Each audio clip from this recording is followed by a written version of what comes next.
Hello दोस्तों। तो कैसे हैं आप लोग। आप सभी का स्वागत है मेरे यूट्यूब चैनल में।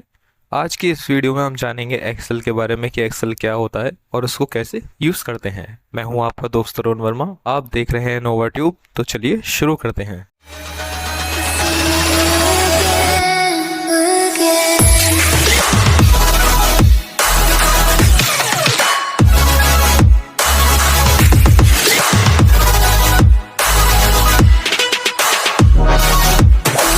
पहले इसे हम यहाँ थ्योरेटिकली समझेंगे, उसके बाद फिर प्रैक्टिकली। पहले हम जानते हैं कि एक्सेल क्या होता है।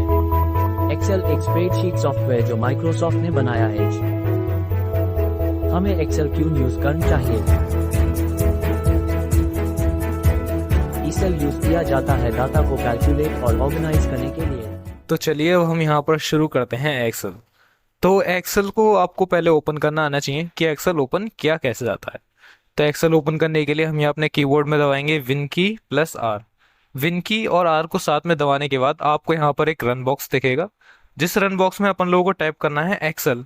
और एक्सेल लिखने के बाद आप जैसे ही यहाँ पर एंटर प्रेस करेंगे तो आप देखोगे कि एक्सेल हमारा ओपन हो चुका है।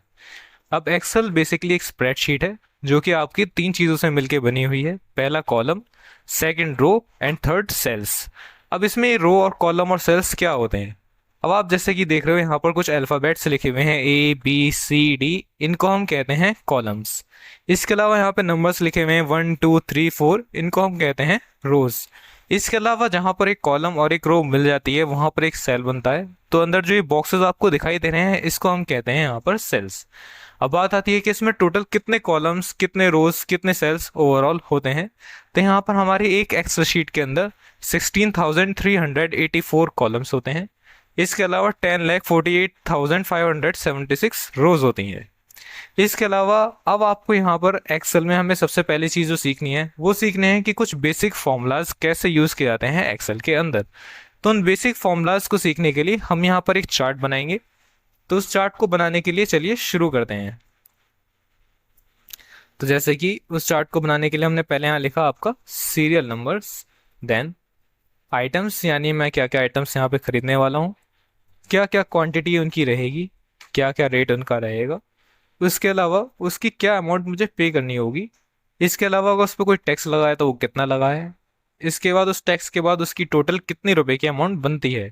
इसके अलावा मुझे अगर उस पर कोई डिस्काउंट मिलता है तो कितना मिलता है, और डिस्काउंट के बाद उसकी नेट अमाउंट कितने रुपए होती है। अब इसके बाद में हमें सबसे पहली चीज़ जो यहाँ लिखनी है वो लिखने हैं सीरियल नंबर्स। अब सीरियल नंबर्स बेसिकली आप यहाँ पर टाइप कर सकते हो जैसे कि 1 2 3, लेकिन ये बहुत ही ज़्यादा लॉन्ग मेथड पड़ जाएगा क्योंकि अगर इसमें 100 आइटम होंगे तो आप कहाँ कहाँ तक नंबर लिखते रहोगे।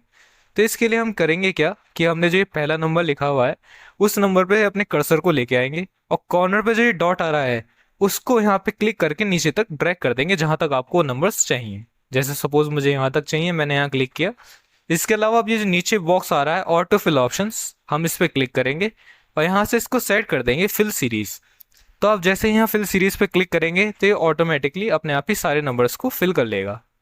अब आते हैं यहाँ हम आइटम्स पे कि हमने यहाँ में क्या क्या आइटम्स खरीदे हैं। तो सपोज करते हैं जैसे कि मैं एक इलेक्ट्रॉनिक की शॉप खोलना चाहता हूँ, तो उस इलेक्ट्रॉनिक की शॉप में मुझे क्या क्या आइटम्स रखने हैं उस चीज़ का मुझे यहाँ पे एक बिल बनाना है। तो यहाँ पर जैसे कि मैंने आइटम ले लिया, आपका माउस हो गया, कीबोर्ड हो गया, सीपीयू हो गया, यूपीएस हो गया, इसके अलावा जॉयस्टिक्स हो गए। तो मैंने यहाँ पे आपके 5 आइटम्स ले लिए हैं। अब बात आती है क्वांटिटी की, यानी कि ये आइटम्स की आप कितनी कितनी क्वांटिटीज ले रहे हैं। जैसे कि मैं यहाँ पे टाइप कर देता हूँ कुछ इस तरह, मैंने इनकी क्वांटिटीज फिल कर दी हैं। इसके अलावा इन आइटम्स का कितने कितने रुपए का आपका रेट बैठ रहा है। तो जैसे कि हमने यहाँ रेट लिख दिया इनका कुछ इस तरह, ये हो गया, ये हो गया एंड ये हो गया। ओके, अब हम यहाँ पे अपना सबसे पहला फॉर्मूला लगाना सीखेंगे अमाउंट का।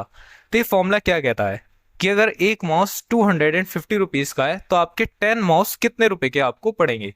तो उसके लिए हमें सिंपल सी चीज़ है कि इनमें मल्टीप्लिकेशन करना है। तो उसके लिए हम यहाँ पे फॉर्मूला लगाएंगे equal quantity star rate. Star का मतलब यहाँ पे मल्टीप्लाई से है।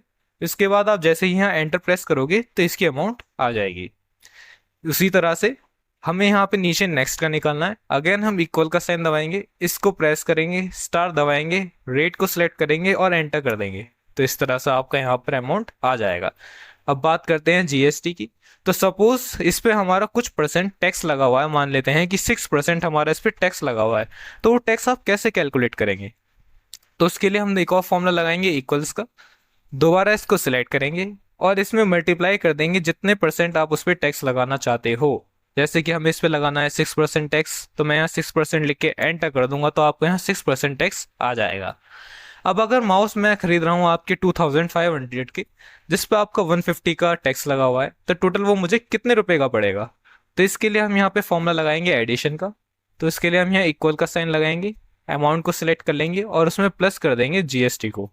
अब एंटर करने के बाद ये आ जाएगी हमारे यहाँ पर टोटल अमाउंट। अब सपोज करते हैं इसी अमाउंट पर हमें कुछ डिस्काउंट भी मिल जाता है, तो उस डिस्काउंट के लिए हम यहाँ पे दोबारा साइन करेंगे इक्वल्स का। हमें यहाँ पे लगाना है आपका डिस्काउंट का फॉर्मूला कि इस पे कितना आपका डिस्काउंट बैठा है।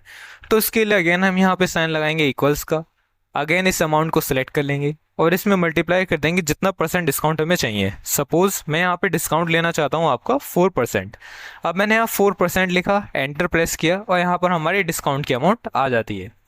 तो अब बात आती है नेट अमाउंट की। तो नेट अमाउंट क्या कहता है कि अगर आपने माउस टोटल 2650 रुपीज़ के खरीदे, जिसमें से हमें 106 रुपये का डिस्काउंट मिल गया, तो आपको नेट अमाउंट कितने रुपए पे करनी है? तो इसके लिए हम फॉर्मूला लगाएंगे अगेन इक्वल्स का और यहाँ टोटल में से माइनस कर देंगे आपका डिस्काउंट को। और जैसे ही आप यहाँ पर प्रेस करोगे एंटर, तो आपका ये आंसर आ जाएगा कुछ इस तरह। अब यहाँ तक हमने सभी फॉर्मूलेज लगा लिए हैं दोस्तों। अब ये सारे फॉर्मूलेज हमें यहाँ नीचे तक भी फिल करने हैं, क्योंकि इन सभी में भी तो ये सारा एंट्री चाहिए। तो इसके लिए हम क्या करेंगे, इस पूरे एरिया को एक साथ सेलेक्ट कर लेंगे और यहाँ पर हम प्रेस कर देंगे कंट्रोल डी। कंट्रोल डी का मतलब होता है यहाँ पर डाउन फिल। अब जैसे आप कंट्रोल डी प्रेस करोगे तो ये सारे फॉर्मूले ऑटोमेटिकली नीचे तक फिल हो जाएंगे कुछ इस तरह से। अब इसके अलावा इसको हम पूरे आइटम्स को यहाँ से यहाँ तक सिलेक्ट करते हैं कुछ इस तरह। हमने इन सभी को यहाँ पर सिलेक्ट कर लिया एंड सेलेक्ट करने के बाद अब हम यहाँ पर इसको एक फॉर्मेट दे देते हैं। तो यहाँ पर हमने इसमें मान लेते हैं फॉर्मेट लगा दिया आपका टेबल का। तो किस तरह की आपको टेबल चाहिए वो टेबल आप यहाँ से सिलेक्ट कर सकते हो। जैसे मुझे ये वाली टेबल स्टाइल चाहिए तो मैंने इसको यहाँ सिलेक्ट करके ओके प्रेस कर दिया, तो ये आ गया हमारा टेबल स्टाइल्स के अंदर। अब आप देख रहे हो यहाँ पर ऊपर एक कुछ एरोज बने हुए आ रहे हैं। इन एरोज को हटाने के लिए हमें आना होगा यहाँ वापस होम पर और यहाँ फाइंड एंड सिलेक्ट में आने के बाद यहाँ सिलेक्ट और डाटा में आने के बाद हम यहाँ से इसमें फिल्टर को रिमूव कर देंगे। उसके बाद में यहाँ से हम इसको पूरे को सिलेक्ट करेंगे और यहाँ से इसको कर देंगे मर्ज एंड सेंटर। और इतना करने के बाद यहाँ पर हम इसमें हेडिंग डाल देंगे।